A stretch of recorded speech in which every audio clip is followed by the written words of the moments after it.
Got another one by Oddity today, and it's actually a very low number as well. We just reacted to a very low number, which was awesome in the SCP Illustrated videos. This one, however, is from Oddity, which we reacted to a little while back. Make sure to go to the Oddity channel and subscribe, guys, and let's get into this reaction. Water. It's one of the core building blocks of life. It takes up a majority of the Earth's surface and makes up most of the human body's mass. It's essential for life, and when uncontaminated, has a clear appearance, often with a green or blue tint due to the way it absorbs light. But there's one instance of water found in Alaska that has a very different look to it altogether. SCP-009 is a specimen that appears to resemble standard H2O, with a big difference. It has a bright red tint that persists no matter what is done to it, be it solid, liquid, or gas.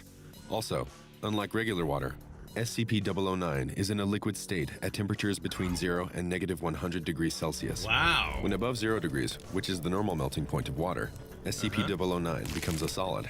And when the temperature of the substance drops below -100 degrees Celsius, it vaporizes into a gas. And that's where it becomes most dangerous. That's because SCP-009 isn't just a strangely colored liquid with its freezing and melting points all mixed up. Despite its chemical properties mostly resembling standard H2O, it has a unique and deadly property. It can assimilate any standard water and convert it to more of its own substance. In other words, SCP-009 turns any regular water it comes into contact with into more of itself. And the impact this could have on living beings containing water, including humans, is just what concerns the Foundation the most. And the first encounter with SCP-009 soon proved just how deadly this substance can be. Members of a local Alaskan tribe reported finding the bodies of a group of seal hunters near their village, and there was something very off about them. The Foundation learned of these reports and deployed a team of 3, Agents Hughes, Whitmore, and Cassidy, to investigate. What they found was shocking. The seal hunters' bodies were completely encased in solid red ice. The investigation initially found that they had died from internal bleeding, but later testing indicated the process by which SCP-009 kills is much more complicated. Things were looking bleak enough, but it was when they discovered a nearby cave that the threat level escalated even more. It was a narrow opening, only a meter tall, but inside, they found a body, a young man with a spear gun, frozen like he was trying to crawl away from something. He looked like he had been stabbed, but there was no knife. Instead, the weapon was a spike of red ice growing from his chest. The control agent directing the mission told them to proceed into the cave, ready to fire in the event of hostiles. And the team could swear that an unknown shuffling noise could be heard. As they progressed deeper into the cave, they discovered a large chamber filled with red ice, approximately 6 meters in diameter. In the middle was a pool with the red liquid. The team soon realized they weren't alone in the chamber, but they were the only things that were actually alive.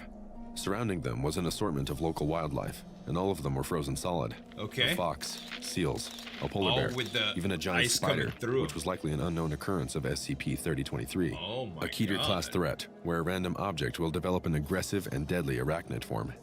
Control ordered the team not to investigate the spider further, and Hughes ordered Cassidy to sweep the perimeter and look for side tunnels as Hughes investigated the pool. It seemed bottomless, with agents comparing its appearance to SCP-354. The blood pool. They retrieved a spear found in the frozen spider to measure the pool's depth, and were surprised that it only appeared to be a meter deep. Just then, Cassidy called out. She had found something. It was another tunnel in the ice, about a meter across, covered in the mysterious red substance. But when the rest of the agents moved to join her, Agent Cassidy was nowhere to be found. She had disappeared, and the only thing the remaining agents could detect was a faint light coming from the tunnel, possibly Cassidy's torch. Everything in the tunnel was wet. The walls and the floor, and about a meter further down was a puddle, and it was red. Hughes wanted to go deeper into the tunnel, but Control made it clear. The exploration was over. D-Class personnel would be deployed to continue exploring and to search for the unfortunate Agent Cassidy. The Foundation still didn't know what they had on their hands, but whatever it was dangerous. A D-Class team was deployed, and a sample of the strange ice was found.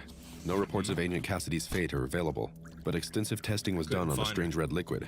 It soon became clear that whatever liquid made contact with it became another instance of SCP-009, including ice, steam, tea, juice, seawater, and even human blood.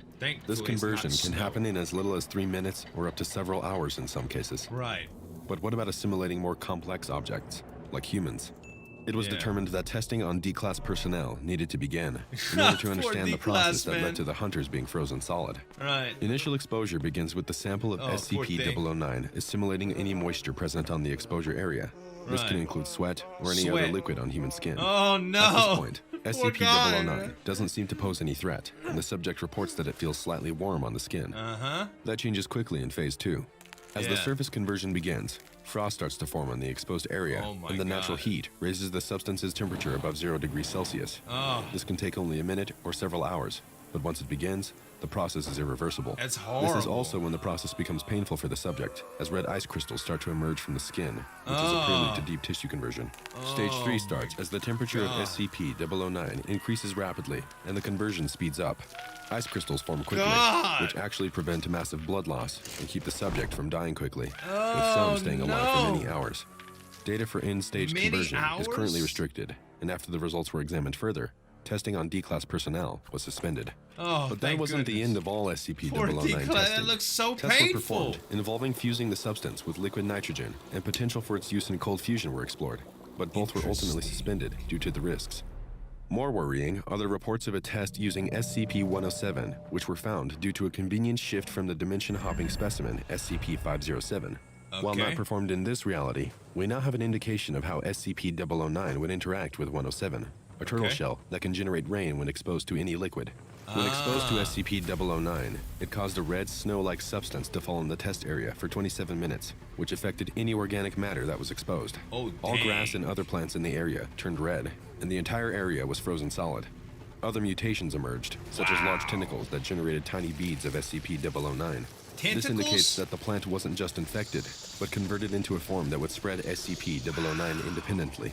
Whether this same result would be replicated in our universe is unknown, and it is probably for the best that it remains so.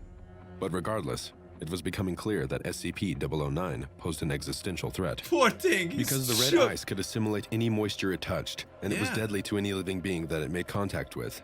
The safety of the water supply on Earth depended on keeping SCP-009 isolated. Its initial location in the Alaskan cave was remote enough that Foundation scientists believed there had been no contamination outside this area. The tests indicated that once exposed to a foreign object, it would convert it fully and never stop, which meant even one drop of SCP-009 in the ocean could render virtually all salt water on Earth deadly. Many agents in the Foundation argued for reclassifying SCP-009 as Keter, but it was determined that it was manageable to contain, and the site where it was found became one of the SCP Foundation's most closely guarded bases. The source of SCP-009 is kept in a sealed storage tank of heat-resistant alloy metal at least 2 meters on each side. It is imperative to make sure that SCP-009 is never exposed to temperatures above 0 degrees Celsius, and any water-based compounds are prohibited within 30 meters of the containment area. The area is surrounded by temperature sensors with monitors, and the refrigeration system keeping SCP-009 in a solid state is given at least 2 backups at all times. At even the slightest sign of trouble, the Foundation springs into action.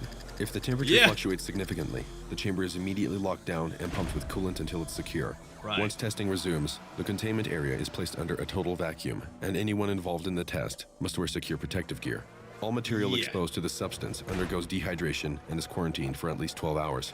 Any subjects showing signs of conversion are permanently kept in the containment area. It is important to note that once conversion of organic material begins, it is irreversible, and any contaminated organisms are to be terminated and dehydrated for future study. SCP-009 resembles water in every way except its color, but functions as a contagion hostile to human life. It doesn't seem to occur anywhere else on Earth but in that pool in Alaska, but the Foundation will be quick to contain any other occurrences located around the world should they emerge. No research has drawn any concrete evidence of SCP-009's origins, be they man-made or natural, which has led some in the Foundation's Xenospatial Physics Department to speculate that it may have come from another world, one where this is the natural form of water. If it is an incursion from another world, the way SCP-009 interacts with organic matter indicates there's a good chance anything from that world would pose an existential threat to our own.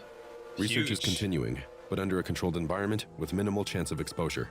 No answers have been found on reversing the contamination process, which means the focus is on ensuring zero spread of the specimen, especially to any larger bodies of water where it could spread uncontrolled. Keep it contained. Scientists believe that the spread of SCP-009 could be an extinction-level event, but for now, it is safely contained at its site in Alaska, frozen solid, along with the unfortunate specimens trapped with it forever. Wow, man. That's really, really cool. SCP. Dangerous as all get out, right? You got rain, oceans. Think about the mass spreading that this can do as fast as it works, man. Holy cow. And the pain that people experience when it actually touches you. That's some rough stuff, man. Oddity. I'm loving these animations, guys. Make sure to subscribe to them, as well as a couple other reaction videos that I've done I think you'll love. Thanks so much for watching. As always, this is Zueljin signing off. We'll see you next time.